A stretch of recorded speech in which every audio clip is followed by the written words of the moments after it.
आप सभी का स्वागत है रवि जॉन फार्मिंग लीडर में। मैं रवि त्यागी, आपका होस्ट एंड दोस्त। मेरे सभी बुजुर्ग और किसान साथियों को मेरा राम राम। तो किसान साथियों, आज हम आए हैं शेखर चौहान जी के पिग फार्म पर। दुनिया में जो ये कोविड-19 का लॉकडाउन चल रहा है और उसमें जो फार्मों में समस्या आ रही है, उसमें वो अपने फार्म को कैसे मेंटेन करेंगे, चलिए उनसे जानते हैं।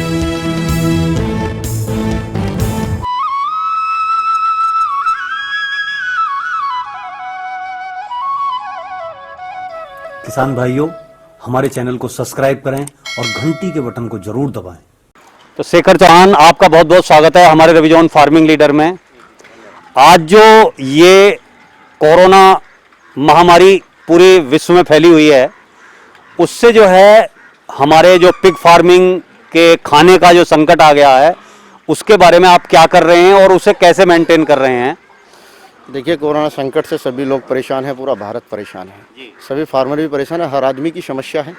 लेकिन हम लोगों को इस समस्या का सामना करना है। जैसे कि हम भी करना है समस्या का सामना इस तरीके से करना है, जैसे कि अभी देखिए लॉकडाउन चलते चलते काफ़ी समय हो गया है।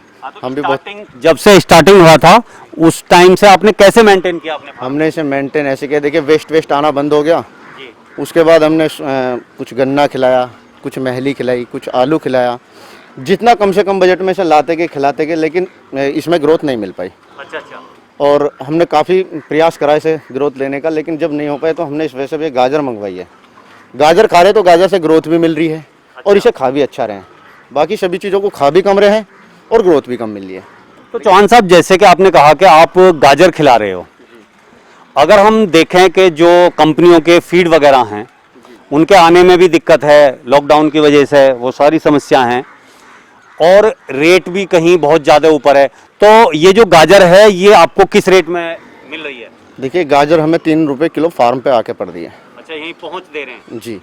और फीड से कहीं ज़्यादा सस्ती है, काफ़ी कम बजट में पड़ रही है और ग्रोथ भी बराबर मिल रही है। जैसा कि आप देख भी सकते हैं, खा भी अच्छा रहे और ग्रोथ भी अच्छी मिल रही है।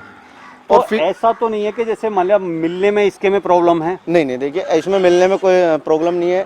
जैसे कि लॉकडाउन की वजह से गाजर बिकी नहीं है। अच्छा। किसानों की भी नहीं बिक पा रही है। बिल्कुल। और अगर हम चाहें तो इसे किसानों के खेत से भी उठा सकते हैं डायरेक्ट, और अगर वैसे नहीं मिलते तो कोल्ड स्टोर से निकलवा सकते हैं। हाँ, जैसा कि मैं अभी सुन रहा था कि किसी आड़ती का आपके पास फोन आया है। बराबर फोन आते रहते हैं, क्योंकि सब्जी बिकी नहीं रही है तो इसमें वेस्ट करके फार्मर ही यूज कर रहे हैं इस समय पे। हाँ, वो जितना भी है वो जो है फार्मों पे आ रही है। तो और जो है इस कोरोना लॉकडाउन जो चल रहा है, उसके बारे में आप और कोई लोगों को सुझाव देना चाहेंगे या कोई ऐसी बात बताना चाहेंगे कि हम उसे करें और उससे जो है इससे बचा जा सके? देखिए, संदेश देना चाहेंगे? संदेश मेरा यही है, हम फार्मर भाइयों को किसी को भी हार नहीं माननी है, हमें से कोरोना से लड़ना है, अपने फार्मर को बरकरार रखना है, कम से कम बजट में से खाने को लाना है। चाहे कोई गाजर खिलाए या कोई भिलिया खिलाए या कोई लौकी खिलाए, कुछ भी खिलाए, तरबूज खिला रहे हैं। सभी फार्मरों के हालात खराब हैं इस समय पे। खाने की वजह से मारामारी से बहुत बुरे हालात हैं फार्मरों के, लेकिन हमें हारना नहीं है, हमें इसे खिलाना है बराबर, क्योंकि आज नहीं तो कल लॉकडाउन तो हट ही जाएगा। लॉकडाउन हटेगा और जब वो टाइम नहीं रहा तो ये टाइम कैसे रह जाएगा? ये भी नहीं रहने का। तो हमें इसे खिलाना है, हमें लड़ना है इससे। तो चौहान साहब, जैसे कि आप गाजर खिला रहे हैं, ये जो गाजर है हमें कितनी मात्रा में डालनी चाहिए अपने जानवर को, एक को? जैसे कि हमारा बड़ा जानवर है, उसका 5 से 6 किलो गाजर उसे काफ़ी है। हाँ जी, उसी में उसका पेट भर जाएगा, दोनों टाइम का काम हो जाएगा जी। भर पेट खा लेगा उसी से। जैसे उससे जितना छोटा होता चला जाएगा उससे कम उसमें भरता चला जाएगा जी। बाकी अगर हम लगाएं फिर भी हमारा 15 से 18 रुपए में पेट भर रहा है जानवर का पर डे। हाँ, एक दिन का खर्चा हमारा जो है उसमें हो रहा है। हाँ, और होटल वेस्टेज से कितने रुपए में भर रहा था? होटल वेस्टेज से तो वही 15 रुपए के आसपास, 10 रुपए के 10 12 15 जी, इतना। हाँ, तो मतलब कोई लंबा चौड़ा फर्क नहीं पड़ा है। लंबा चौड़ा फर्क नहीं है, तो मतलब इतना डरने या हारने वाली बात नहीं है। इसमें कोई हारने वाली बात नहीं है। तो चौहान साहब, ये तो हो गई खाने की बात जी। अब मैं आपसे ये जानना चाहूँगा कि जो है अब माल की जो मांग है वो कैसी है?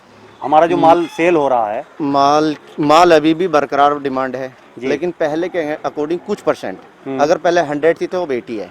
लेकिन अभी फार्मरों की प्रॉब्लम जो है वो क्या है, या व्यापारियों की प्रॉब्लम जो है वो क्या है, वो है ट्रांसपोर्ट। अच्छा।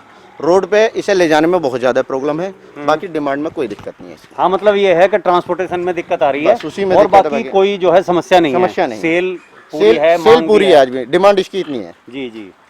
तो चौहान साहब, जैसा कि अभी हमें पता लग रहा है कि होटल और रेस्टोरेंट वगैरह या विवाह मंडप वगैरह बिल्कुल पूरी तरह बंद हैं और अभी उन्हें खुलने में या वो सभी चीज़ शुरू होने में टाइम लगेगा।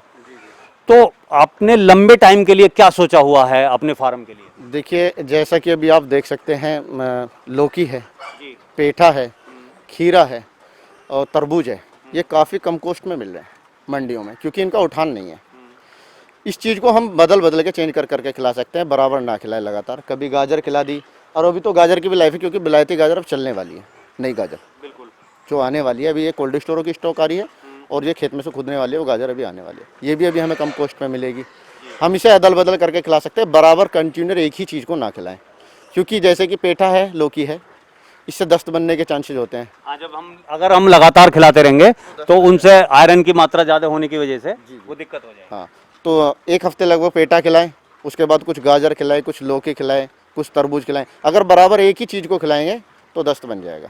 हाँ, तो इस बात का भी जो है ध्यान रखें फार्मरों को, क्योंकि उससे फिर लॉस हो सकता है, कैजुअलिटी बहुत ज़्यादा हो जाएगी अगर बराबर दस्त होता रहेगा। तो इसलिए बदल बदल के खिलाते रहें, कोई प्रॉब्लम नहीं आएगी। तो चौहान साहब, जैसे कि ये महामारी फैली हुई है, हमारे जो देशवासी हैं 133 करोड़ लोग हैं, उन लोगों से आप इसके बारे में क्या कहना चाहेंगे और उन्हें क्या संदेश देना चाहेंगे? देखिए, मेरा तो यही संदेश है कि सभी लोग घर पर रहें और अपनी सुरक्षा करें, मास्क यूज करें। ज़्यादा से ज़्यादा ज़रूरी काम है तो घर से बाहर निकलें, वरना घर से बाहर ना निकलें। ठीक है। और दूसरा, अगर कोई हमारे मतलब गांव है या शहर है, आसपास गली है, कोई भी अगर किसी में कोई बाहर का लोग आता है तो स्वास्थ्य विभाग को सूचना दें। तो शेखर चौहान, आपने अपने फार्म के बारे में सारी बातें बताई और आप कैसे मेंटेन कर रहे हो ये भी फार्मर भाइयों को जानकारी दी, और इतना अच्छा संदेश आपने देशवासियों को दिया, उसके लिए आपका बहुत बहुत धन्यवाद। साथियों, आपने शेखर जी से पिग फार्मिंग के बारे में और इस लॉकडाउन के बारे में और पिग फार्म में आई हुई समस्या के बारे में जाना। अगर उनकी दी हुई जानकारी और मेरी की हुई कोशिश आपको अच्छी लगी हो तो वीडियो को लाइक करें, शेयर करें, चैनल को सब्सक्राइब करें और घंटी के बटन को ज़रूर दबाएं। दूसरा, कोरोना से बचने के लिए सोशल डिस्टेंसिंग और साफ़ सुथरे अपने हाथ धोने, मास्क लगाना, इस बात का ज़रूर ख्याल रखें। मैं आशा करूंगा कि आप मेरी इस कही हुई बात को ध्यान रखेंगे और जो है कोरोना से बच के रहेंगे और दूसरों को भी बचाएंगे।